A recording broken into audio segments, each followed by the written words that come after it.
Graça e paz, meus irmãos, sejam muito bem-vindos a mais um podcast. Nós estamos iniciando agora as aulas do Novo Testamento, né? E percorremos o longo caminho até aqui.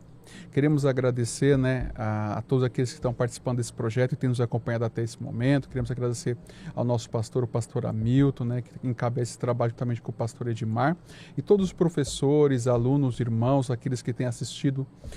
Queremos agradecer, né, a sua participação, e estamos aqui hoje, né, mais uma vez reunidos para entrarmos no Evangelho segundo escreveu São Mateus. E quem está conosco hoje, né, é o Antônio Navarro, né, Navarro? Dá uma palavra para para nossa audiência. Graça e paz, amados. Desejamos a todos uma jornada produtiva, que Deus possa, através desse material, dessas reflexões, trazer paz ao coração, reanimar, né? E fazer a diferença, né? Como a palavra fala, fazer a diferença dos que servem e dos que não servem. Amém? Vamos lá, Cadu. Vamos lá, Navarro, né? Iniciando, né, nós terminamos o Antigo Testamento, basicamente, né? Passamos pelos 39 livros do Antigo Testamento. E o último livro, basicamente, do Antigo Testamento foi o livro de Malaquias, né? A partir dali, inicia-se um período de silêncio profético. Basicamente, Deus não vai levantar profetas para dizer assim diz o Senhor. Entretanto, antes disso acontecer, ele preparou todo o cenário, né? Porque o cânon, basicamente, do Antigo Testamento, ele está formado, né, Navarro? E a partir daí, basicamente, a estrutura da religião judaica basicamente já se alterou. Antes, basicamente, eles viviam em torno do templo, agora eles vivem nas sinagogas, né? E pelo fato deles terem justamente ido para o cativeiro, nessa diáspora, né, que é assim chamada, essa dispersão dos judeus que aconteceu inicialmente lá em 605 a.C., quando Nabucodonosor invadiu basicamente Judá, o que acaba acontecendo é que eles vão se espalhar por todos os cantos do mundo até então conhecido, né? E eles vão manter as suas culturas, vão manter as suas tradições, vão ensinar a lei, etc. E a partir daí cria-se as sinagogas, né, Navarro? E isso vai gerar grandes resultados e vai ajudar, né, basicamente,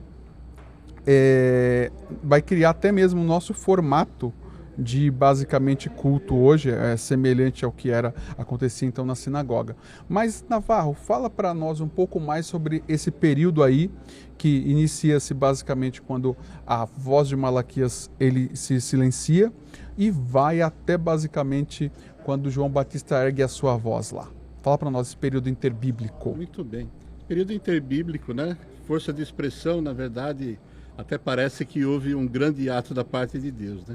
Mas nós cremos que Deus, ele é onisciente, onipresente, e ele está o tempo todo agindo, né? Esse período, ele foi um período rico em transformações políticas, sociais, né? Houve uma mudança significativa do domínio daquela região, né? Nós saímos aí de um império medo-persa até chegar no Império Romano, que já nos tempos de Jesus, né? Isso influenciou muito, como você bem disse, né, o culto, né? Aparentemente houve, entre aspas, um esquecimento, né? Uma falta de lembrança daquilo tudo que Deus tinha operado, né? Mas o livro de Mateus, ele é um livro muito interessante na medida que ele vem resgatar, ele vem trazer à memória muito daquilo que foram as profecias, né, do Antigo Testamento. E nós vamos ter a oportunidade de citar algumas delas, né? Mas é bom que se diga que cada domínio, desde dos persas até os romanos, influenciou na população, influenciou nos costumes, né? No culto, enfim. Então nós vamos falar um pouquinho a esse respeito também. Maravilha, Navarro. Foi bom você ter puxado essa veia, digamos assim, sobre esses domínios, né? Porque basicamente quando o Velho Testamento ele se encerra sob o domínio medo-persa. Correto. basicamente, né? O Império Medo-Persa, eles tinham uma política um pouco mais tranquila em relação aos países que até então eram por ele dominados, né? Então eles permitiam que eles tivessem a sua própria religião, permitiam que eles cultuassem, permitiam que eles eventualmente até reconstruíssem suas cidades, né? Tinha uma certa liberdade, né? Exato. Até eles tinham uma política, podemos dizer assim, um pouco mais de libertadora, né? Vamos dizer assim. Agora, quando basicamente o Alexandre, né? Alexandre não, o pai dele, na verdade, Filipe da Macedônia, né? Ele se levanta, né? Basicamente contra a Pérsia, né? E o Império Medo, e começa os conflitos, sendo que na verdade vai ser Alexandre que posteriormente vai acabar conseguindo vencer o Império Medo-Persa, né? E vai começar a despontar no cenário mundial, assim como Daniel profetizou lá no seu livro, né? O que acaba acontecendo é que depois de várias campanhas, vamos dizer assim, né? Eles finalmente, né, Alexandre consegue vencer o Império Medo-Persa e assim desponta como nova potência mundial. Porque até convém falar, porque no Novo Testamento a gente vai perceber muito bem isso, meus irmãos, que o grande sonho de Filipe da Macedônia, que é o pai de Alexandre chamado o Grande, né, era de levar a cultura helênica, né, a cultura grega, para todo mundo. Ele não vai conseguir fazer isso, né? Mas o seu filho Alexandre, ele vai conseguir tornar realidade o sonho do pai. E só que a cultura grega, né, embora ela seja rica, vamos dizer assim, né, no aspecto cultural, artístico, etc., mas era extremamente sensual. E também ele era, até tem alguns escritores que chegam a dizer que a helenização, Navarro, era pior até mesmo do que a idolatria. Era pior Perfeito. até mesmo do que a idolatria. Tem até isso deu, de certa maneira, um pano de fundo, né? Foi um ambiente favorável até para que houvesse aí o desenvolvimento, né? O culto a alguns deuses, né? Cananeus, né? Por exemplo, Baal e o próprio Moloque, né? Que nós vamos ver citado várias vezes na palavra, né? Exatamente. E você falando disso, você fez eu me lembrar ainda, Navarro, que quando Alexandre, né, basicamente, depois que ele conseguiu dominar basicamente o mundo até então, as potências que ainda depois, os países maiores depois da Pérsia e da Medo-Persa, né, significativamente. Ele expandiu né? significativamente. Além dessa expansão que ele teve, o que ele acaba fazendo, Navarro, perdão, o que ele acaba fazendo ainda depois disso é que quando ele vai tentar dominar Jerusalém. E conta-nos pelo menos os historiadores que quando ele chegou em Jerusalém ele foi aclamado pelo povo judeu. Isso fez com que basicamente ele basicamente acabasse fazendo o quê? Não destruindo a cidade, né? Então, Jerusalém, basicamente a Judéia, aquela região, vai durante o Império greco-macedônio, né? Império grego, durante o período que eles estão no poder, faz com que eles tenham uma certa liberdade, né? E dentro disso, né, infelizmente, o que vai acabar acontecendo é que Alexandre ele morreu jovem, né? Bem jovem, né? Bem jovem. E ele, infelizmente, quando ele morreu, ele não tinha um filho que pudesse assumir o poder. Exatamente. E o poder para dele... que o poder fosse perpetuado, né? Exatamente. E acabou dividindo o reino, né? Exatamente. Acabou dividindo basicamente o império dele entre os seus 4 principais generais, né? Exatamente. Que acabaram entrando em guerra e etc. E aquela região ali da Palestina, né? Ficou com um deles, né? Que era dominado, cuja cabeça, né? Digamos assim, a potência ali era basicamente a Síria e etc. E a partir daí nós vamos começar a ter alguns problemas, né? Ali naquela região. Porque tem grandes nomes, né, que vão aparecer na história, a gente não vai citar todos porque não é o nosso propósito aqui e nem o nosso tempo permite. Porém, quando a gente vai chegar a avançar um pouco na história, vai surgir um nome muito conhecido chamado Seleuco Epifânio, se eu não estiver enganado, né? E ele, no sonho de helenizar, fazer com que o povo judeu acabe abraçando de vez a helenização ou a cultura grega, o que ele vai fazer? Ele vai provocar, ele vai sacrificar um porco no templo, lá em Jerusalém. E isso vai causar uma grande revolta. Exatamente. isso criou vamos dizer assim, um pecado capital, né? Para a Exatamente. época, né? Justamente. E um detalhe importante, Naval, sabe, é que justamente nesse período, o que acaba ocorrendo é que devido a essa liberdade que os judeus já estavam tendo, desde o Império Medo-Persa até basicamente aqui no greco-macedônio, existe uma maior unidade entre o povo judeu. Então, eu até aproveitando a oportunidade para corrigir algo que eu falei numa aula passada, né? Falei que, na verdade, era Judas Macabeu, era o pai, né, dos Asmoneus, mas na verdade não era, era Matatias. Ele e os filhos dele, que são sacerdotes, vão encabeçar uma revolução contra Antíoco Epifânio, que é aquele que está comandando. E eles vão, depois de várias batalhas, né, várias campanhas muito atrozes, eles conseguem fazer o quê? Conseguir uma certa independência em relação a Antíoco Epifânio. E eles vão gozar durante algum período, né? Então, até que um pouco mais para frente surge o Império Romano, e a partir daí, né, vão ter algumas batalhas e os judeus vão acabar sendo vencidos pelos romanos. Pelos romanos. Na verdade, os judeus, embora tenham tido todo esse cenário de confronto, eles nunca foram impedidos, né, a tal ponto de exercer um pouco da religião deles, né? Como você bem colocou, eles tinham até a própria sinagoga, né?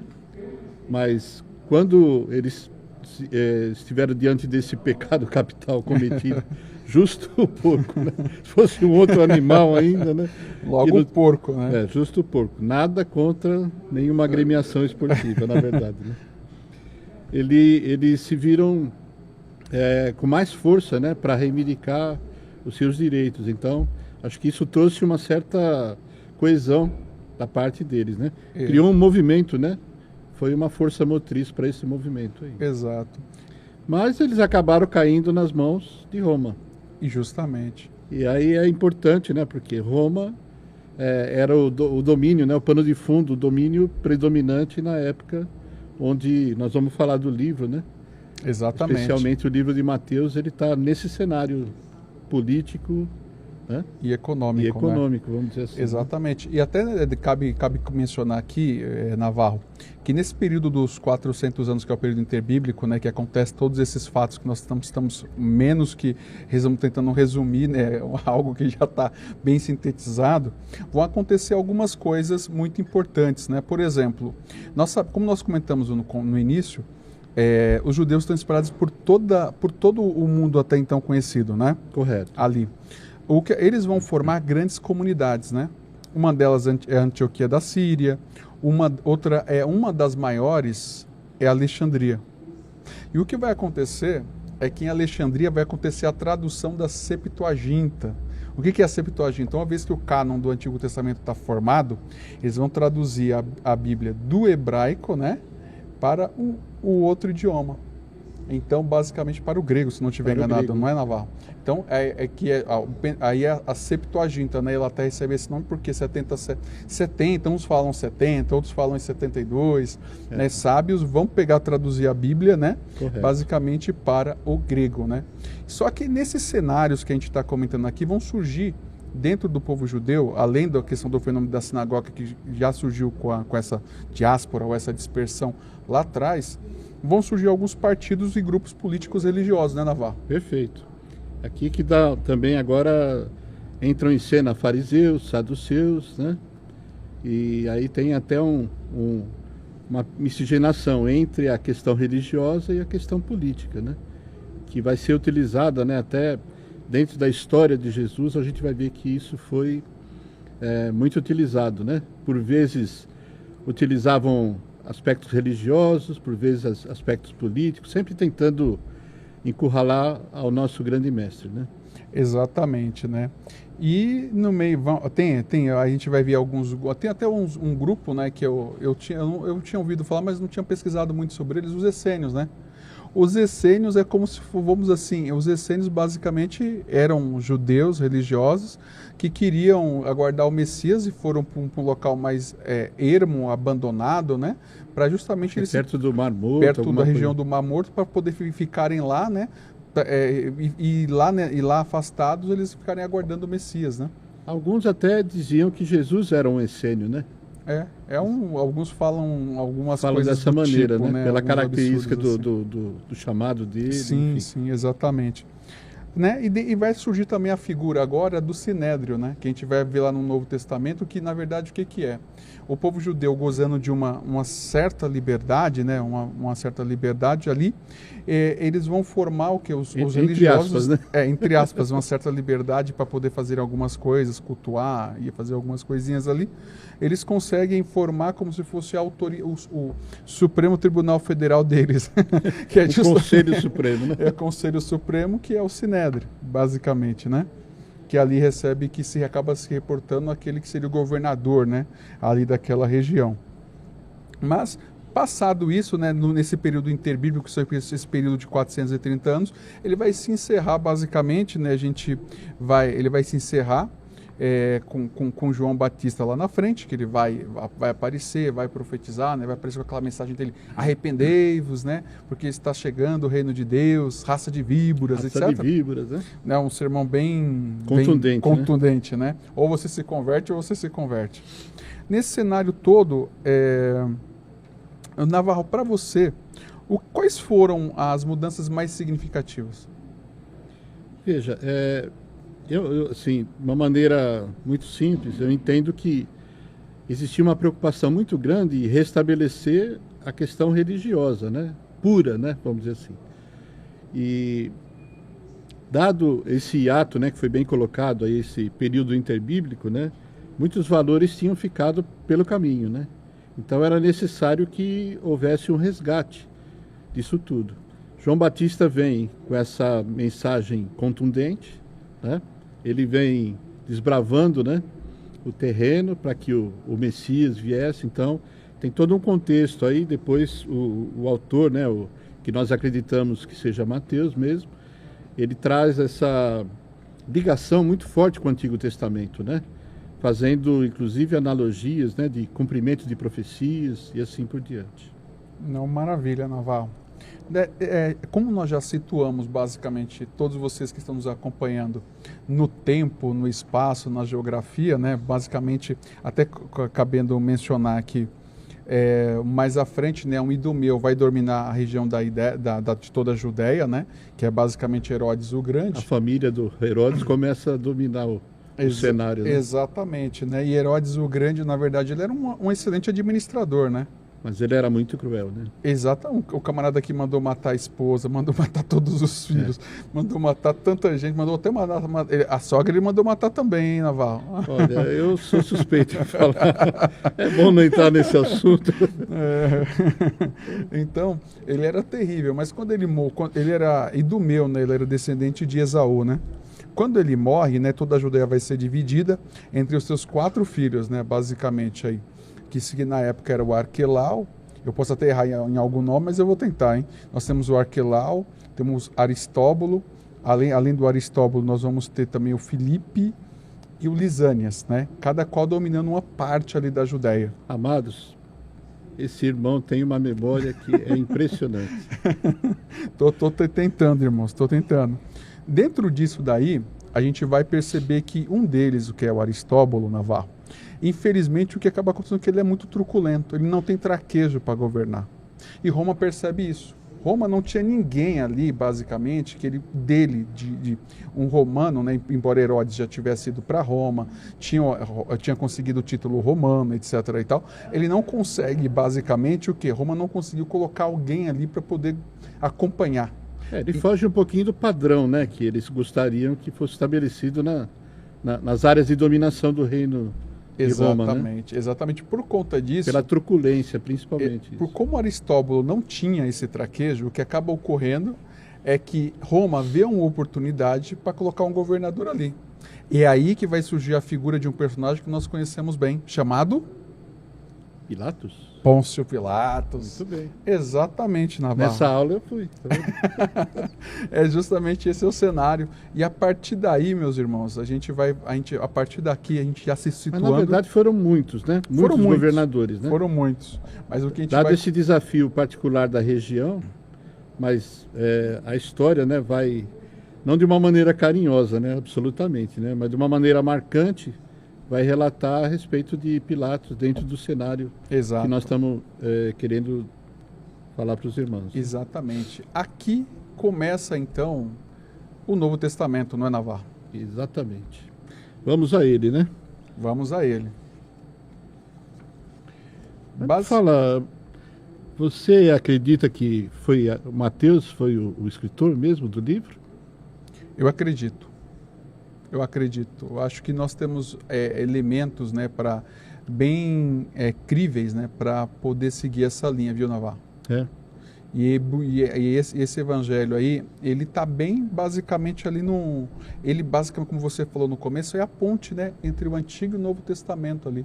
Embora muitos acreditam que não tenha sido o primeiro livro que foi escrito, né? Correto. Mas basicamente, embora não tenha sido o primeiro livro que foi escrito do Novo Testamento, o evangelho em si, a posição que ele ficou, basicamente foi uma posição mais lógica, né?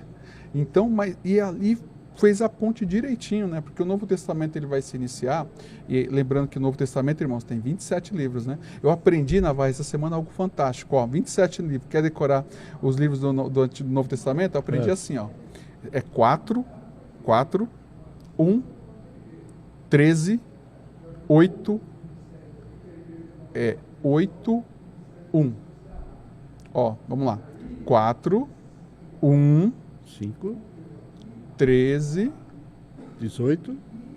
Exatamente. Aí você já me confundiu. Você me confundiu. Você é bom na memória. Aí, vamos lá. Vamos lá. Não, mas a conta está certa. A conta está certa, porque são 4 evangelhos. Eu que atrapalhei, viu? 4 evangelhos. Nós temos que é basicamente um livro de história. Poderíamos considerar, quem tiver dificuldade, né? Considerar, são 21, que na verdade é 13 mais 8, são 13 epístolas paulinas e 8 gerais, né? Um livro de profecia, fechou o Novo Testamento básico. Você tem a classificação de todo o Novo Testamento na mão. Olha aí, ó. Basicamente, então, aí, ó. Basicamente, ó, 4, 1, 21, 1. Aí, bem. Mais fácil. Então, basicamente assim, e tem todo um cenário aí desses livros que vão ser escritos, né? Dizem que eles foram escritos entre 50 a 100 anos, basicamente. E aí surge Mateus, né? O Evangelho de Mateus. Navarro, por que você acredita que tenha sido basicamente ele que escreveu o livro? Olha, quem sou eu para entender Quem somos nós na fila do a pão, lógica né? de Deus, né? Mas veja, Deus é tão soberano que ele destacou um personagem que aparentemente tinha uma rejeição enorme, né? Por ser judeu, mas estava a serviço de Roma, né? Era um trabalho, vamos dizer assim, que o colocava numa situação de... Ele não era nada querido. Exclusão, né? social, né? Ele não era chamado para as festas, né? Pelo contrário, né? Mas ele era um homem capacitado, né? Penso que ele tinha uma preparação, não só na questão do dinheiro, né? Mas na questão, talvez, até da forma de se relacionar, né? Porque era necessário, ele ia se comunicar como cobrador, né? Ele ia se comunicar com os mais diversos elementos da sociedade. E eu gosto muito da ideia de que Deus tem um carinho muito grande pelos improváveis, né? E eu entendo que Mateus era um improvável, né? Se tivesse que desenhar quem seria o melhor personagem para desenvolver esse trabalho, aos olhos humanos não seria Mateus, né? Mas Deus, pela sua misericórdia, Jesus, na sua trajetória, escolheu. E o chamado dele foi um chamado muito interessante, né? Ele se despojou absolutamente de tudo aquilo que ele tinha e seguiu o mestre, né? A revelia do que os outros iam achar, do que os outros iam pensar. E isso traz uma reflexão muito interessante para nós, né? Porque muitas vezes a gente fica preocupado com o que os outros vão achar, né? Daquilo que nós temos, a própria inclinação nossa, né? De aceitar a Cristo e tudo mais. Mas quando Deus nos chama, é para deixar tudo para trás e cumprir a vontade do mestre, né? Eu creio que foi isso que ele fez, né? Foi, exatamente, né? Mateus Mateus, ele realmente era uma pessoa muito capaz, ele teve a coragem de se dispor de tudo para seguir o mestre, né? Exatamente. É algo fenomenal. E como você falou, quando a gente lê o livro, a gente percebe que quem escreveu ele, né? ele tinha uma boa capacidade, não apenas de escrita, né, de lógica, entendia do que estava falando, mas ele entendia muito de dinheiro, né? Você Também. percebe que a forma como ele escreve, cita bastante moeda, os valores de moeda, né, e uma série de outras coisas. A gente percebe que era uma pessoa extremamente instruída, né, e que tinha uma boa cultura da E época. creio né? que com uma facilidade muito grande de relacionamento, né? Porque Sim. na medida que ele tinha que desenvolver essa função, né? Como protagonista dessa cobrança, ele tinha que ter uma capacidade muito grande de comunicação em relação à sociedade da época, né? Não, com certeza, Navarro. Agora eu faço uma outra pergunta para você, viu? Até você fez eu lembrar agora que os pais da igreja no primeiro século já diziam, né, que era ele que tinha escrito o próprio livro, né?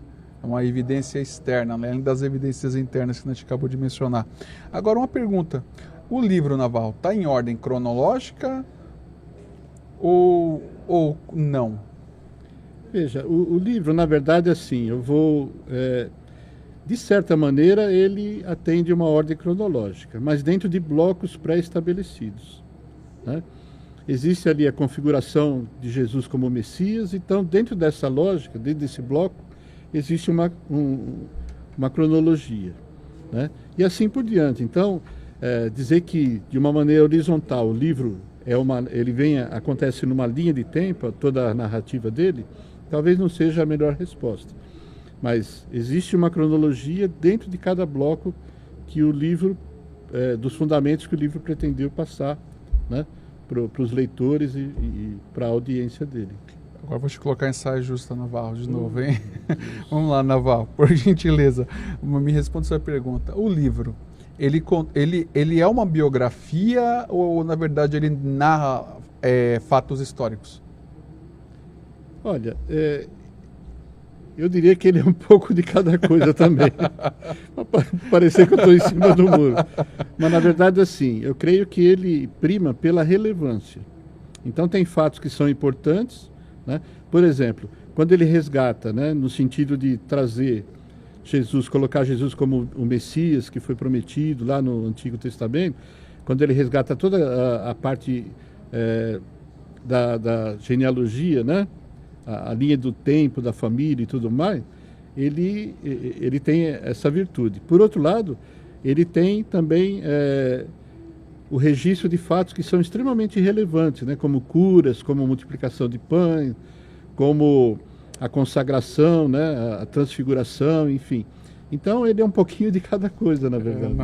Isso aí, é uma boa pergunta. O pessoal faz uma saia justa, geralmente quando colocam, acaba mencionando isso, né? Realmente, o livro tem os dois, né? Ele tem os dois, né? Tem os dois. É mais um tratado teológico sobre a vida, os ensinamentos de Jesus, né? Mas é interessante. Talvez fosse exagero ou falar que ele é um livro, uma linha de tempo absolutamente fiel, ou então uma biografia exaustiva, né? Sim. Não é nenhum nem outro, né? É os dois, na verdade. Né? Exatamente. Um pouquinho né? de cada. Eu gosto da expressão que João usa no evangelho dele, que ele fala assim, que se fossem escritos todos os milagres e tudo aquilo que Jesus fez enquanto ele esteve corporalmente aqui entre nós, entre os homens, não caberiam nos livros, né? Então, basicamente, Mateus ele não se dispõe a relatar todos os fatos que basicamente aconteceram, relatar tudo o que ocorreu, né? Mas ele segue justamente o que você falou, nessa linha de que ele quer escrever o seu livro, estruturar, e ele segue basicamente essa linha que você comentou. Eu creio que a gente aprende muito destacando aquilo que é mais relevante, né? Sim. Porque é impossível você guardar todos os fatos, né? Exato. É como em qualquer área do conhecimento, né? Qualquer área. A sua área, por exemplo, né? Tem leis que você não lembra de cabeça, né? Isso. Você vai recorrer ao material, né, que você tem disponível. Então, é assim que funciona, né? Sim. Agora nos ajuda um pouco mais aí, Navarro, por gentileza, como que é a estrutura do livro de Mateus, basicamente? Aliás, antes disso, qual a data que mais ou menos o pessoal atribui que ele foi escrito? Tem alguns que falam até em 90 depois de Cristo, né? Mas existe ali um fato que eu acho que é um divisor de águas para a gente entender um pouquinho, pelo menos o período, né? Se Jerusalém, né, o templo foi destruído no ano 70, correto? Isso. E ele não foi relatado de forma pormenorizada por Mateus, eu creio que ele acaba vamos dizer assim, ele não teria deixado de falar a esse respeito, né? Então talvez tenha sido antes, um período anterior, né? Maravilha. Pois é, a exatidão não existe, né? Isso, né? Nem nós, nem o nosso propósito. Não é nem o propósito, mas aproximadamente, né? Dado que ele não relatou a destruição do templo, cremos, né? E alguns autores convergem, outros divergem disso. Né? Mas a maioria acho que converge que é um período anterior, né? Ao ano 70. Ao ano 70, né? E quanto à estrutura naval? Nos ajuda um pouco com isso, por gentileza. Olha, acho que eu vou devolver essa pergunta para você, porque nessa aula eu faltei. Eu vou te preparar uma pergunta. Eu estou fazendo a vez do Kleber, tá, gente? O Kleber, né? O Kleber, o nosso amado Kleber. O Kleber.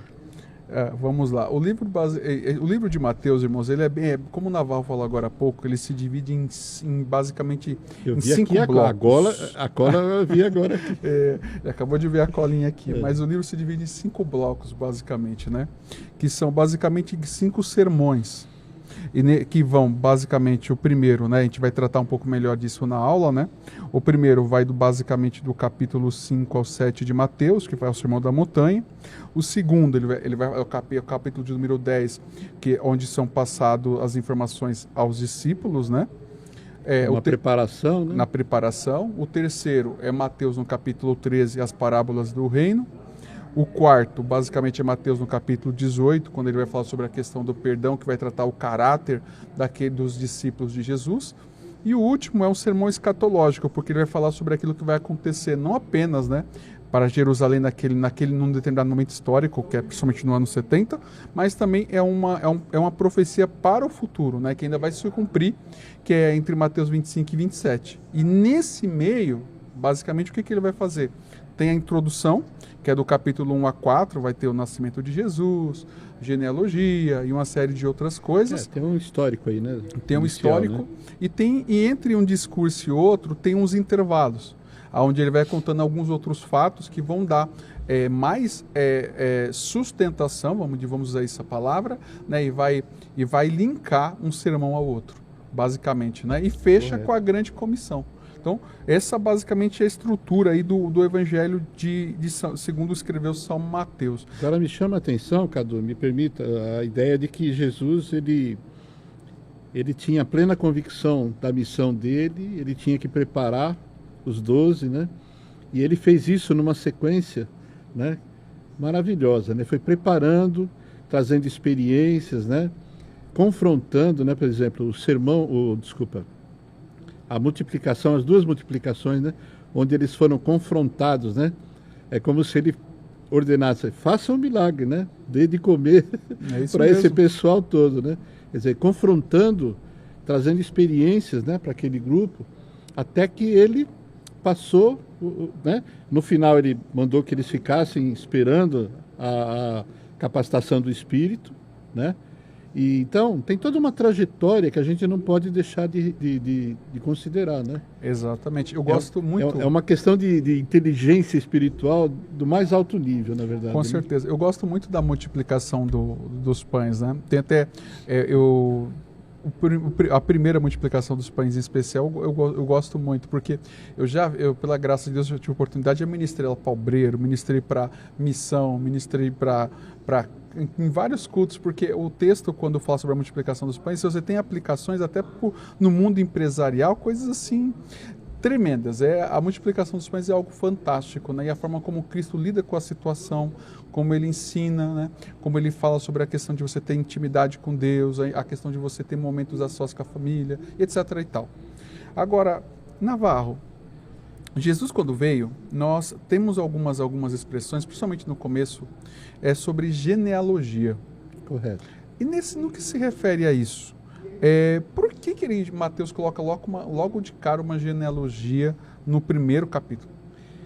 Eu creio que, conforme já foi citado, Mateus tinha uma preocupação, né, o Espírito, né, o inspirou dentro de uma preocupação, uma relevância para trazer Jesus como Messias, caracterizá-lo como Messias, né?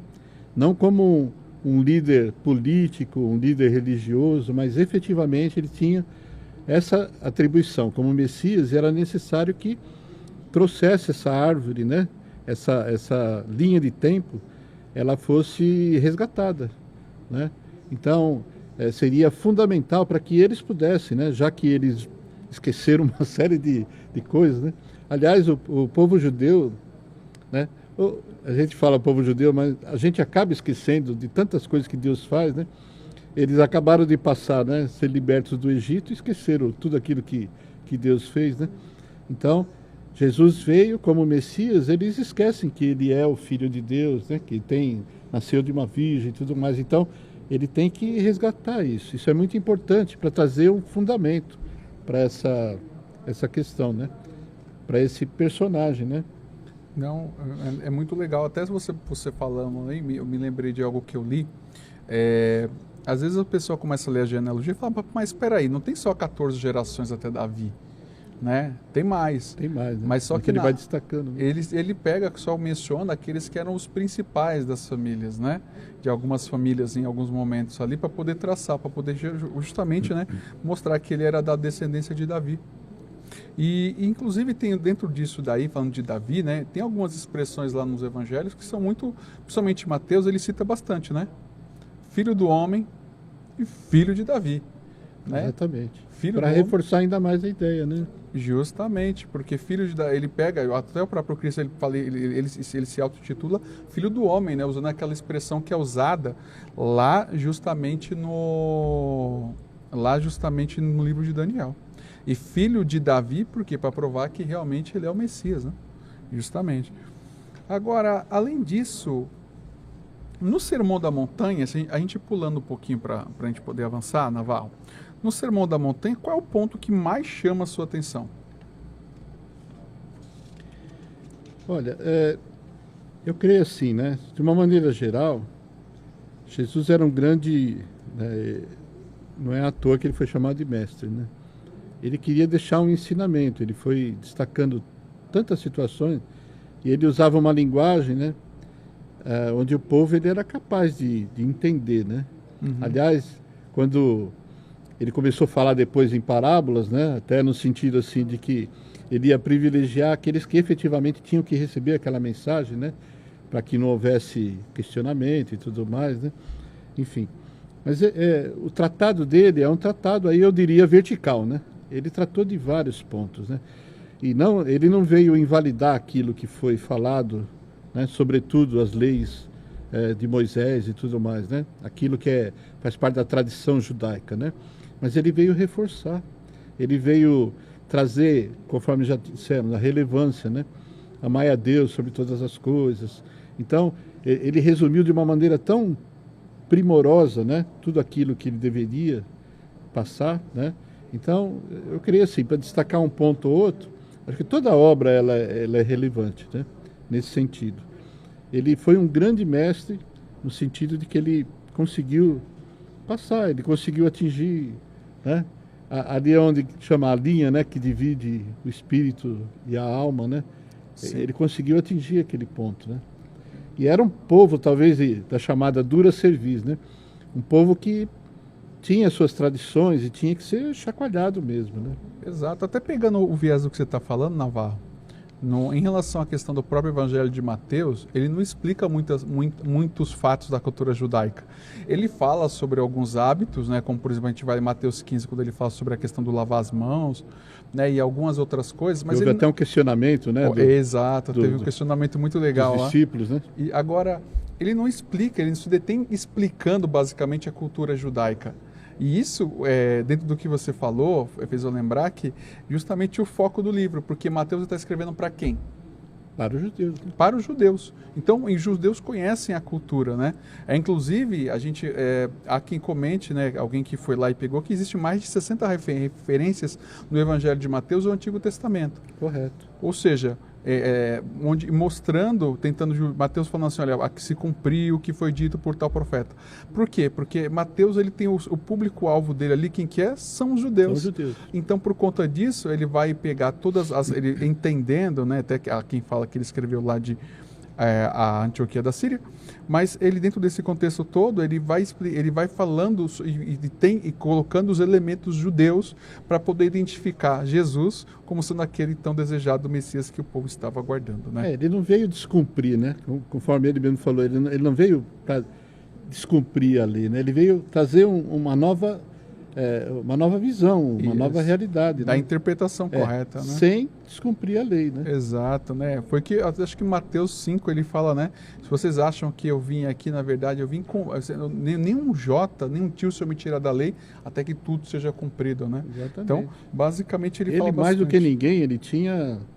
ele queria cumprir a lei, né? Porque isso era necessário, né? Exato. Isso é até um paralelo que algumas pessoas falam, a gente vai tratar isso na aula, a gente não vai discutir isso aqui, em que algumas pessoas falam que, o Jesus é o profeta semelhante a Moisés, né? Ele está ali dando um sermão do monte, está explicando tudo, assim como Moisés também explicou lá atrás, né? Exatamente. Tem uma série de passagens, né, Cadu? Tem uma série de passagens. Dá para fazer esse paralelo, né? Exato. Acho que no material depois vai ficar esse registro. Agora, Navarro, ele como sendo o Messias, o Messias que era aguardado e era o cumprimento das profecias do Antigo Testamento, qual seria o papel dos milagres que ele efetua, que Mateus registra, principalmente entre o capítulo 8 e 9?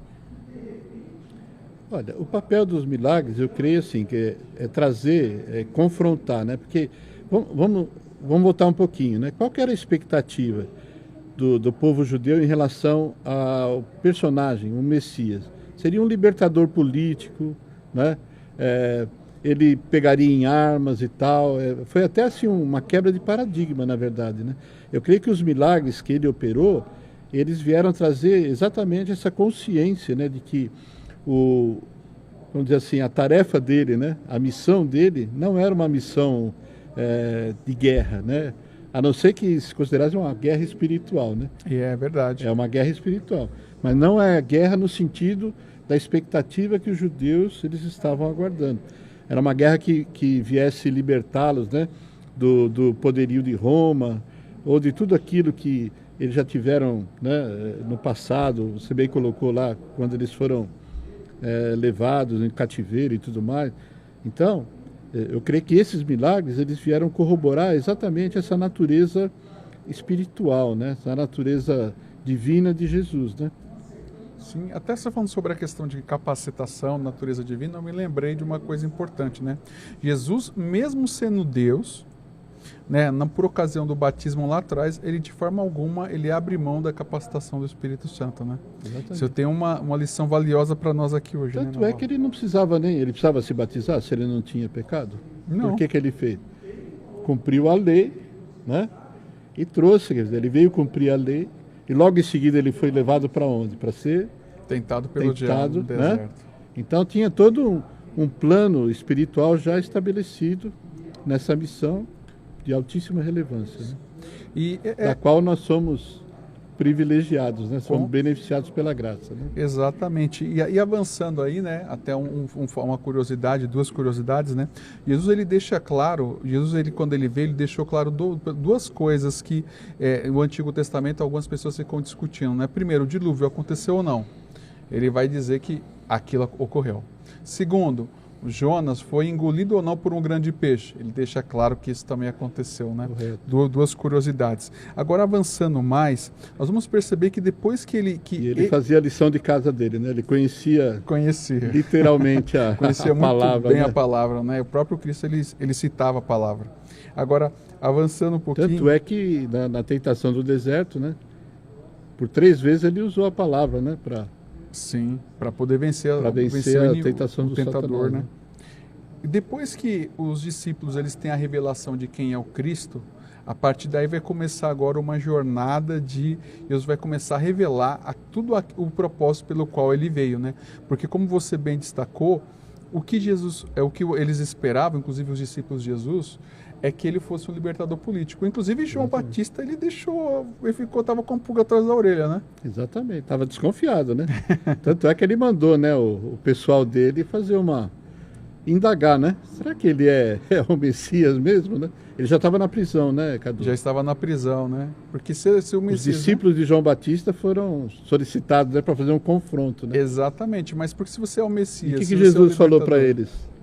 Olha, Jesus falou assim, olha, diga a João que os cegos veem, os surdos ouvem, os paralíticos andam, aos pobres é anunciado o evangelho. Então, quer dizer, chegou o tempo, né? Chegou o tempo realmente da libertação, mas não a libertação que, quem sabe, até a gente não pode falar isso porque a Bíblia não diz, mas vamos tentar. Quem sabe João estava esperando, tinha uma outra expectativa em relação até a Jesus, né? Exatamente. E na verdade... Não, ele mesmo ficou em dúvida, né? Exato. Até pelo fato, talvez, ele ter ficado encarcerado e tudo mais, né? Sim, exatamente. O Messias está lá e eu estou na cadeia. Eu estou aqui, né? Eu que anunciei, eu estou aqui. Exatamente. E a ideia dos milagres que ele pediu para que fossem relatados, né? Ela traz essa natureza divina, né? Sim. Da missão dele, né? Exatamente. São inclusive cumprimentos de profecias do Antigo Testamento. Pega o livro de Isaías, por exemplo, né? Nós temos lá, eu dizia que o Messias, quando viesse, provaria grandes sinais, né? Grandes sinais, exatamente. Porém, a partir desse momento em que Jesus ele é identificado, né, que os discípulos já têm uma visão acerca de que ele é o Messias, ele começa a revelar o que ele vai padecer, né? A gente vai percebendo também um outro traço do ministério e da vida de Jesus, que é a rejeição, né? Navarro. Exatamente. A rejeição começa a acontecer, só que as pessoas começam a se opor a ele, né? Veja, ele passou a representar de uma maneira muito intensa uma grande ameaça, né? Não só ao poder político, como ao poder religioso, né? Da época, né? Então, ele confrontava, na medida que ele confrontava, trazia a verdade, né? Tá repaginando, né? O processo, ele está confrontando o poder estabelecido à época, né? Então, por isso que eles tentavam a todo custo encurralar Jesus, trazer situações, né?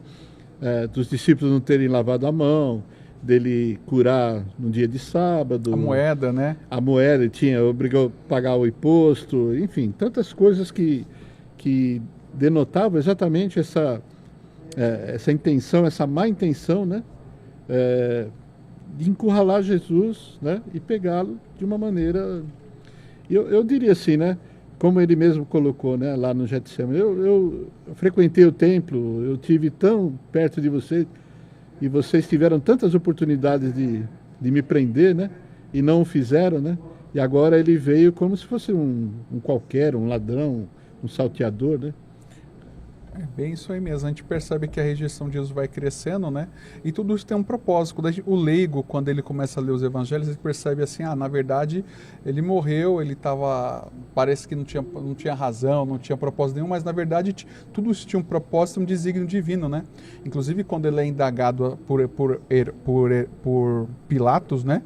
Quando Pilatos, não me lembro qual dos evangelhos que registra isso, mas Pilatos fala assim, você não sabe que eu tenho autoridade para te prender? Qual é a resposta que Jesus dá para ele? Jesus fala assim, se eu quisesse, eu acabava com tudo. Ele fala assim, nenhum poder você vai ter, né, se você não for dado. Então a gente vai percebendo que ele vai arrumando justamente para a crucificação, né, para poder chegar lá na cruz. E no meio do caminho, nesse trajeto que ele vai percorrer, ele vai chegar até Jerusalém, vai olhar o templo, né, porque esse templo é aquele templo lá de Ageu II que foi reformado e ampliado por Herodes o Grande, né? Era uma obra arquitetônica apenas. Exatamente. Né? Era de beleza para, vamos dizer assim, caracterizar o poderio e a beleza de um governante, né? Justamente, ele vai falar sobre várias coisas. Essa ideia acho que não acontece agora, né? Será? Né? No século XXI não tem disso. Não, no século XXI não tem essas coisas, né? Então ele vai falar sobre o princípio das dores, né? Ele vai quando chega no quinto sermão, conforme nós falamos agora há pouco. E o próprio Jesus ele vai falar ainda sobre a questão da parábola das virgens, dos talentos e etc. Até que então que ele vai ser preso, crucificado, né, e etc. Né? Mateus ele vai até concluir o próprio evangelho dele falando sobre a crucificação, mas o ponto alto não é a crucificação apenas, né? Ele vai mostrar, eu gosto muito quando a gente começa a ler Mateus principalmente, porque Mateus indica que todos os fenômenos que acontecem com a morte de Jesus, inclusive o véu que se rasga, tem um significado, né? Tem um significado, né? Tem um propósito. Isso tudo prova, até mesmo a expressão que uns soldados romanos que estão guardando Jesus ali, que está crucificado, fala, este realmente era filho de Deus. Então, tudo aquilo mostra que ele era o Até Messias. a própria sentença, né, que colocaram, né, que era costume, né, dos romanos, né, Sim. de colocar por que ele estava sendo crucificado, né, O exato motivo, né? e acabou reconhecendo Jesus como o rei, né, dos judeus. Né? Exatamente. Mas tem uma coisa que eu gostaria de chamar a atenção, até me lembrei agora, né? Como que Jesus, num dado momento, ele entra de forma, como é relatado na palavra, de forma triunfal, né? E uma semana depois ele virou vilão da história, né? Então houve uma manipulação enorme, né, da massa, né? A gente sabe que ali rolou um trabalho de bastidores, né? E isso é um alerta muito grande para nós, né? Porque essa manipulação, né?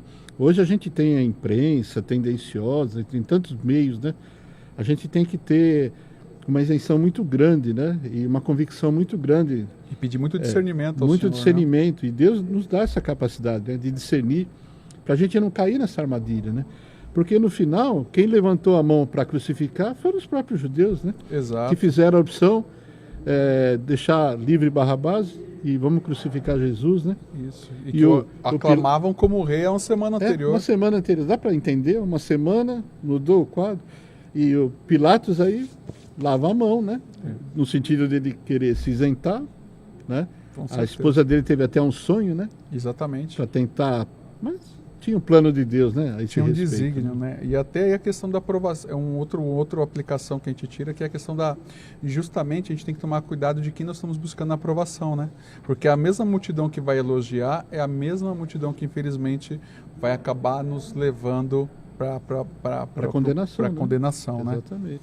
Mas o ponto forte de Mateus é a ressurreição. Correto. Mateus vai mostrar que o Messias vai ressuscitar. Ele vai ressuscitar poderoso, né? Ele em glória. Venceu a morte. Venceu né? a morte. E a forma como Mateus escreve é fenomenal, porque ele chega lá e diz assim, olha, e Jesus fala, é-me dado todo o poder nos céus e na terra. É uma apoteose, né? Exatamente, né? É-me dado todo o poder nos céus e na terra. E aí, a partir dali, ele fecha o evangelho com uma ordem que Jesus dá para que todos se cumpram, né? A gente até nem falou da igreja, né? Que Jesus fala lá em Mateus 16, 18, né? Que é uma nova comunidade que vai ser criada agora não apenas de judeus, mas por outras pessoas, né? Que são os gentios. Os gentios, né? Mas aqui ele fala, Mateus 28, ele fala assim, olha, indo, né? A versão mesmo, o verbo diz assim, não é ir, ide, é indo, para onde vocês forem, né? Indo pregar o evangelho a toda criatura, né? Quem crê é ensinando-as, batizando-as em nome do Pai, do Filho e do Espírito Santo. É o grande comissionamento. Né? Exatamente, pelo qual que nós hoje, né? Graças a Deus que muitos irmãos abraçaram isso, o evangelho chegou a nós e nós temos essa responsabilidade também de passarmos para não podemos ser egoístas de achar que nós fomos presenteados, né? Conforme falamos, né? Recebemos a graça e a graça nos basta, nós temos que buscar levar essa mensagem avante, né? Enfim, então nós temos uma missão também a cumprir, né? Não, com certeza. E Mateus fecha basicamente o evangelho, né, com isso. Dito isso, basicamente, Navarro, você gostaria de acrescentar mais alguma coisa? Não, eu creio que uma coisa que eu gostaria de chamar a atenção, por vezes, né, a natureza humana, né, conforme o Pedro, né? Pedro ali numa atitude mais grosseira, tentou salvar Jesus, né? Cortando a orelha lá do... às vezes a gente tenta, como humano, né? Dentro da nossa limitação, resolver as coisas. Mas nós sabemos que não é esse o caminho, né? Tem que ter a fé, confiar em Deus e deixar que o plano de Deus se cumpra nas nossas vidas, né? Conforme eu citei lá no começo, né? Como Mateus, ao receber o chamado, ele absolutamente virou as costas para aquilo que era secular e se dedicou à causa de Jesus, né? A revelia de tudo aquilo que poderiam pensar dele, ou imaginar, enfim, todo o juízo de valores, né? Nós devemos também, sem limites, né? Nos dedicar a essa causa. Então nós temos um compromisso também muito grande, né? Com certeza, né? Com certeza. É isso aí, meus irmãos, queremos agradecer. Muito obrigado, Navarro, por mais uma vez ter estado conosco, o Pedro também que aqui está, a você que está nos acompanhando aqui. Nós agradecemos a você por ter nos acompanhado até aqui. Convidamos você para participar também da aula, né? Que ocorrerá no próximo domingo aí do livro do Evangelho segundo São Mateus. Contamos com você e, se Deus quiser, em breve estaremos juntos novamente, viu? Que Deus te abençoe, que essas palavras, né, que esse ensinamento, nosso propósito aqui não é exaurir todo o assunto, mas apenas lançarmos luz sobre alguns pontos, né, que possa te edificar e que você continue crescendo, né, procurando ler a palavra e crescendo em Cristo Jesus. Muito obrigado, Deus te abençoe.